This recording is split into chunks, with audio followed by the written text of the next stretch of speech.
38 भक्ति यंत्रणा। लेग्री अपने घर में बैठा ब्रांडी ढाल रहा है और गुस्से से आप भन-भना रहा है। यह इसी सांबो की बदमाशी है। इसी का उठाया हुआ सब बखेड़ा है। टॉम 1 महीने में भी उठने बैठने लायक होता नहीं दिखाई देता। इधर फसल का कपास चुनने का समय आ गया। कुलियों की कमी से बहुत नुकसान होगा, कारोबार ही बंद हो जाएगा। सांबो अगर शिकायत न करता तो ये बखेड़ा ही न उठता। लेग्री की ये बातें समाप्त भी न होने पाई थीं कि पीछे से किसी ने कहा, असल में यही बात है। इन बखेड़ों में हानि के सिवा कोई लाभ नहीं है। लेग्री ने पीछे को घूम कर देखा तो वहां कासी को खड़े पाया। लेग्री ने कहा, क्यों री चुड़ैल, तू फिर आ पहुंची? कासी ने कहा, हाँ, आ तो गई हूँ। लेग्री बोला, तू बड़ी झूठी है, बड़ी कुलटा है। मैं कहता हूँ, मेरा कहना मान, शांति से रहा कर, नहीं तो मैं तुझसे कुली का काम कराऊंगा। कासी ने उत्तर दिया, 1 बार नहीं, 1000 बार मैं कुली का काम करूंगी। मुझे कुलियों की तरह टूटी झोपड़ी में रहना मंजूर है, पर आगे से मैं तेरी छाया में नहीं रहना चाहती। लेग्री बोला, तू मेरे पैरों तले तो अब भी है। खैर, जाने दे, झगड़े की जरूरत नहीं। कासी की कमर में हाथ डालकर और उसकी कलाई पकड़कर, मेरी प्यारी, मेरी जान, इधर आ और मेरी जांघ पर बैठ। सुन, मैं तेरे फायदे की बात कहता हूँ। कासी ने कड़क कर कहा, खबरदार, मुझे छूना मत, मुझ पर शैतान सवार है। कासी की लाल लाल आंखें और कड़कती आवाज सुनकर लेग्री थोड़ा सहम गया। वास्तव में लेग्री के डरने का कुछ विलक्षण कारण है, पर उसने डरने पर भी अपने मन का भाव छिपाते हुए पहले तो कासी को धमकाया, जा जा चल यहाँ से। फिर कुछ देर के बाद बोला, कासी, तू ऐसा व्यवहार क्यों करती है? पहले जैसे तू मुझ पर प्रेम किया करती थी, मित्रता का बर्ताव करती थी, वैसे अब क्यों नहीं करती? कासी ने रुखाई से कहा, क्या कहा? मैं तुमसे प्रेम करती थी। किंतु इतना कहते कहते उसका गला रुक गया। पशुओं जैसा आचरण करने वाले पुरुषों को उन्मत्त स्त्रियां सहज में दबा सकती हैं। कासी भी जब चाहती लेग्री को दबा लेती, पर आजकल कासी के साथ लेग्री का झगड़ा हो रहा था। वह एमेलिन को उपपत्नी बनाने की गरज से लाया था, पर वह किसी तरह अपना धर्म छोड़ने को राजी नहीं होती थी। इससे दुराचारी लेग्री एमेलिन पर तरह तरह के अत्याचार करता था, जब तब उस पर आक्रमण करने की भी इच्छा करता था। एमेलिन की दुर्दशा देखकर कासी के हृदय की सहानुभूति जाग उठती थी। इससे वह एमेलिन का पक्ष लेकर तरह तरह की चतुराइयों से उसे लेग्री के आक्रमणों से बचाती थी। इसीलिए कासी और लेग्री का विवाद बढ़ गया था। लेग्री ने कासी को तंग करने के लिए अन्य कुलियों के साथ खेत पर भेज दिया। उसने सोचा, इससे कासी की अक्ल ठिकाने आ जाएगी, पर वह इससे भी उसके वश में न हुई और उसकी उपेक्षा करके खेत का काम करने को तैयार हो गई। यही कारण था कि इसके पहले दिन कासी कुलियों के साथ खेतों पर काम करने गई थी। कासी का यह आचरण देखकर लेग्री के मन में बड़ी बेचैनी पैदा हो गई। पहले दिन खेत में किए हुए काम की जांच के समय लेग्री ने उसके साथ मेल करने की इच्छा से, कुछ सांत्वना मिश्रित घृणा के भाव से, उससे बातें की थीं। पर कासी उससे मुंह फेरकर चली गई। आज फिर लेग्री कहने लगा, कासी, तुम सीधी सादी होकर रहो, उत्पात मत बढ़ाओ। कासी ने जवाब में कहा, मुझी को क्यों कहते हो? तुम स्वयं क्या कर रहे हो? तुम सिर्फ दूसरों को कहना जानते हो, तुम्हें खुद तो जरा सी भी अक्ल नहीं है। इन काम के दिनों में तुमने एक परिश्रमी और कामकाजी आदमी को अपनी सनक में आकर पीट पाट कर निकम्मा बना दिया। इस काम में तुमने कौन सी अक्लमंदी की? लेग्री बोला, सचमुच मैंने बेवकूफ़ी की है, लेकिन ये भी तो सोचो कि कोई आदमी जिद पकड़ ले तो उसे दुरुस्त भी तो करना चाहिए। कासी ने कहा, मैं कहती हूँ, इस विषय में वह तुम्हारे किए कभी दुरुस्त नहीं होने का। लेग्री ने तब क्रोध से उठते हुए कहा, मुझसे दुरुस्त नहीं होने का? मैं करके देखूंगा, होता है कि नहीं। ऐसा तो आज तक कोई गुलाम मुझे नहीं मिला, जो मेरे हाथ से दुरुस्त न हुआ हो। मैं उसकी हड्डी पसली चूर कर दूंगा। उसी समय कमरे का द्वार खोलकर सांबो अंदर आया। वह हाथ में एक काली सी पोटली लटकाए हुए था। उसे देखकर लेग्री ने कहा, क्यों बेसुआ, तेरे हाथ में क्या है? सांबो ने कहा, सरकार, जादू की पुड़िया। लेग्री बोला, वह क्या होती है? सांबो ने उत्तर दिया, हबशी लोग जादू की पुड़िया पास रखते हैं। इसके पास रहने से कोड़ों की मार असर नहीं करती। टॉम ने काले डोरे से इसे गले में बांध रखा था।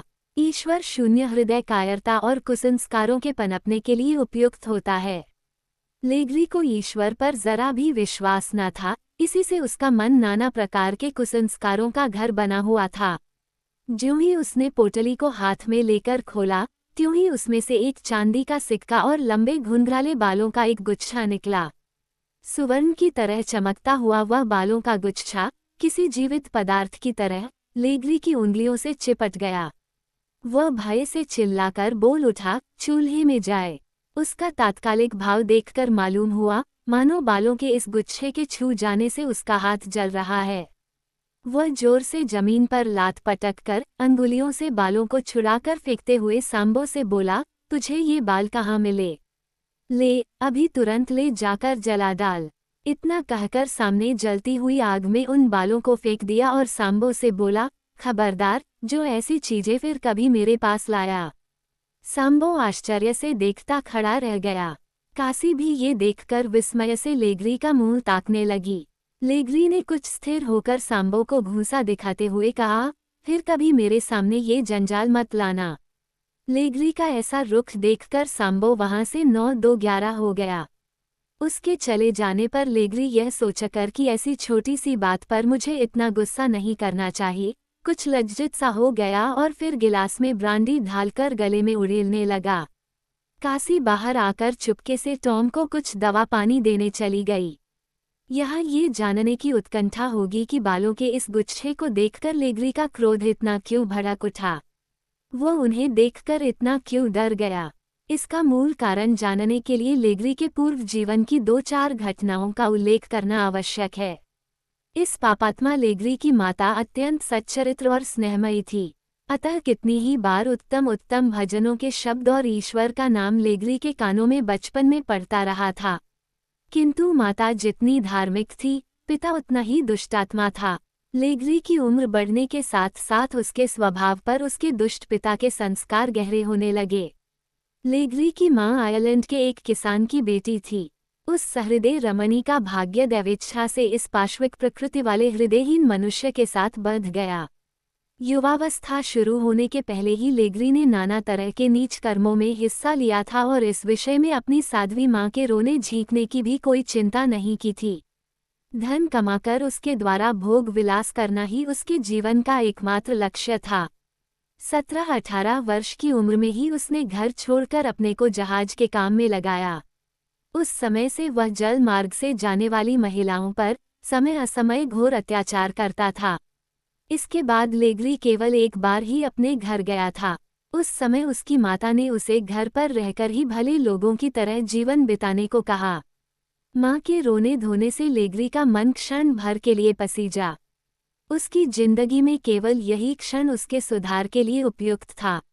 यदि इस क्षण का उपयोग वह कर पाता तो शायद सुधर जाता, पर उसके हृदय पर पाप की ही विजय रही। उसने माँ के वचनों को नहीं माना। तब वह स्नेहमयी जननी बेटे के गले से लगकर रोने लगी, किंतु वह अपनी माँ को पैर से धकेलकर घर से चला आया। उसकी माँ बेहोश होकर जमीन पर पड़ी रही। विदेश जाकर फिर कभी उसने अपनी माँ की खोज खबर नहीं ली। एक दिन की बात है, वह अपने ही जैसे दुराचारी मित्रों के साथ बैठकर शराब पी रहा था और 2-3 अनाथ कुली औरतों की अस्मत को जबरदस्ती बिगाड़ने की तैयारी कर रहा था कि इसी बीच एक नौकर ने आकर उसके हाथ में एक पत्र दिया। पत्र खोलते ही उसमें से बालों का एक गुच्छा निकला। वह बालों का गुच्छा उसकी अंगुलियों से लिपट गया। इस पत्र में उसकी माँ की मृत्यु की खबर थी और लिखा था कि मृत्यु के समय उसने पुत्र के सारे अपराधों को क्षमा करके ईश्वर से उसके कल्याण की प्रार्थना की थी। पत्र को पढ़कर लेग्री के मन में भय का संचार हुआ।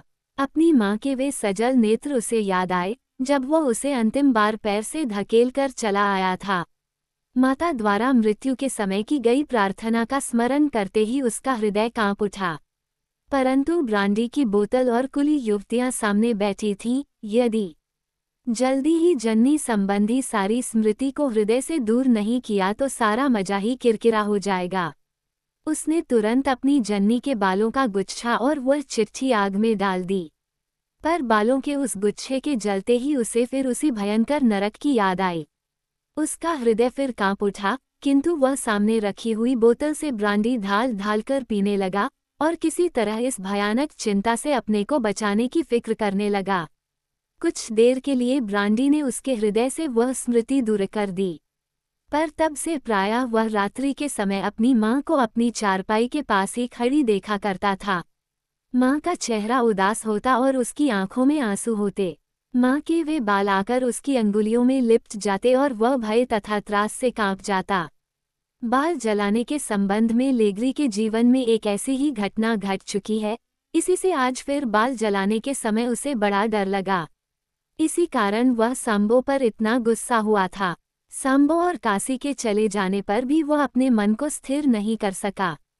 कुछ ही पलों के बाद बोला, भाड़ में जाएं ये सब बातें, इनको सोचकर क्या होगा। वो फिर ब्रांडी के प्याले पर प्याले ढालने लगा। फिर मन ही मन सोचने लगा, क्या बात है, वे बाल जैसे अंगुलियों से लिपट गए थे, वैसे ही ये बाल भी क्यों लिपट गए। क्या बालों में भी जान होती है, वे बाल क्या आग में जले नहीं। वो फिर सोचने लगा, मैं अब इन चिंताओं को मन में नहीं आने दूंगा। चलता हूँ एमिलिन के पास। बंदरिया मुझसे घिन करती है, पर मैं उसे हत्थे पर लाऊंगा। आज मैं उसे किसी भी तरह नहीं छोड़ने का। इतना कहकर लेग्री ऊपर के कमरे में एमिलिन के पास जाने लगा। सीढ़ी पर पांव रखते ही उसके कानों ने एक गीत की कड़ी सुनी। गीत सुनकर वह ठिठक गया। केशों को जलाने से उसका मन अस्थिर हो गया था, अब गीत सुनकर वह और भी घबराया। कोई अत्यंत करुण स्वर में गा रहा था, हाय कब छूटेगा संसार, कब तक रोऊंगी अभाग्या पर पढ़कर नरक मंझार। शोक निशा है ग्रसने वाली, है पीड़ा अपार, हाय कब छूटेगा संसार। गीता को सुनकर लेग्री का मन और भी उद्विग्न तथा अस्थिर हो गया। वो मन ही मन कहने लगा, भाड़ में जाए वह अभागी, मैं इसका गला घोंटकर मार डालूंगा। इसके बाद जल्दी जल्दी पुकारने लगा, एम एम, परंतु कहीं से कोई उत्तर न आया। केवल माँ की प्रतिध्वनि ही उसे सुनाई पड़ रही थी। गीत अभी चल रहा था। महाभयंकर वह दिन होगा, हा विधि, हा करतार, जब पापानल में जल भूनकर होऊंगी मैं छार। हाय कब छूटेगा संसार। लेग्री फिर ठहरा। उसके सिर से पसीना निकलने लगा। उसका हृदय कांपने लगा। उसे मालूम होने लगा मानो उसके सामने आंसू बहाती हुई उसकी माँ ही खड़ी है। तब वो मन में सोचने लगा, यह क्या हुआ, सचमुच ही यह टॉम जादू करना जानता है क्या। चलो आगे उसे नहीं मारूंगा, लेकिन यह बालों का गुच्छा उसने कहाँ से पाया। क्या वे मेरी माँ के ही बाल थे? वे कैसे हो सकते हैं? उन्हें जलाए तो मुझे कई साल बीत गए। यह बालों का गुच्छा ठीक वैसा ही क्यों जान पड़ता था। अगर उन जले हुए बालों में जान आ गई तो ये बड़ा मजाक होगा। अरे ओ नराधम लेग्री, तू इन केशों की महिमा क्या जाने। तेरे जैसे पापी इसे नहीं समझ सकता। इन केशों ने ही आज तेरे हाथ पैरों में बंधन डाल दिए। ऐसा न होता तो इसी घड़ी तू उस निर्दोष निर्मल चरित्र एमिलिन का जीवन सर्वस्व हरण करके उसके परम पवित्र शरीर को अपवित्र कर देता। उसके निर्मल जीवन में कलंक की कालिमा लगा देता। आज लेग्री के मन में भभकी हुई यंत्रणा की ज्वाला किसी भी उपाय से शांत नहीं हो रही है। अतः उसने मन ही मन निश्चय किया कि आज मैं अकेला नहीं रहूंगा। सांबो और कुइम्बो को बुलाकर वह सारी रात उनके साथ शराब कबाब उड़ाता रहा और हल्ला मचाता रहा। इनके शोरगुल के मारे दूसरे लोगों की नींद हराम हो रही थी। टॉम को पथ्य पानी देकर काशी रात को 1 बजे के बाद घर लौट रही थी। घर में घुसते ही उसे इनका शोर सुनाई पड़ा। उसने देखा कि शराब के नशे में चूर होकर लेग्री, सांबो और कुइम्बो तीनों हाथापाई कर रहे हैं। काशी ने बरामदे में आकर पर्दे को थोड़ा खिसकाकर इन लोगों की ओर देखा। उसकी आंखों में उस समय घोर द्वेष और घृणा के भाव दिखाई पड़े। वो मन ही मन सोचने लगी, क्या इस नर पिशाच से मानव समाज को मुक्त करने की कोई सूरत निकलेगी। यही सोचते हुए वह सीढ़ियां चढ़कर 2 मंजिले पर पहुंची और धीरे धीरे एमिलिन का दरवाजा खटखटाने लगी।